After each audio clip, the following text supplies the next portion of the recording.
May gawa ako ngayon at 3 taong gulang lang yung gagawin ko. Andito na siya ngayon, sisimulan ko na rin gawin. Hindi na ako magbibigay ng iba pang detalye tungkol sa kung ano yung dahilan. Ang maipapakita o maipaliliwanag ko lang sa inyo kung ano yung paraan na ginagawa sa ganitong klase.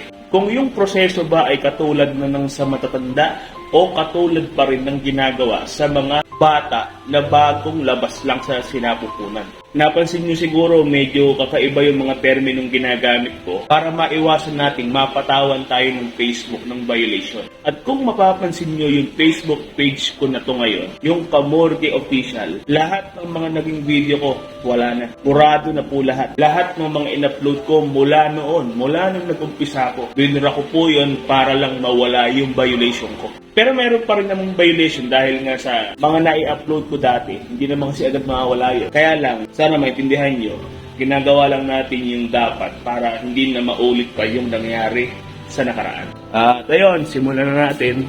Papasok na ako. At yun, tingnan natin yung kondisyon.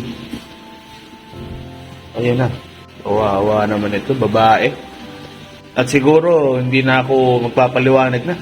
Time-lapse na lang gagawin ko habang ginagawa ko siya.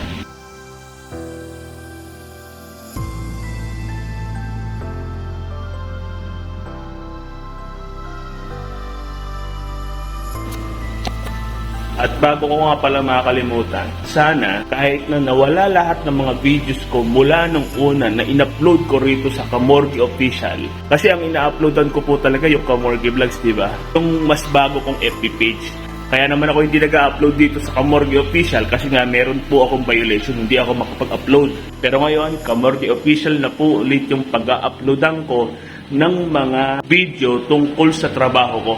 Ang i-upload ko na lang ngayon sa Camorgue Vlogs. Kung napanood nyo yung mga nakaraang vlog ko, yung pagbibigay sa mga tauhan, o pampagood vibes ba, doon ko i-upload sa Camorgue Vlog. Kaya sana patuloy nyo supportahan yung dalawa kong page, yung Camorgue Official, yung 213,000 followers, at yung Camorgue Vlogs na mayroong 13,000 followers. Ngayon naman, kada may trabaho ako, kung pwedeng videohan, gagawin ko agad. At pagkatapos na maihatid, ini-edit ko po agad yung kaya na i-upload ko rin. Kaya talaga may i-update ko kayo sa kung ano ang nangyayari sa trabaho ko at sa buhay ko. At yun, simulan natin.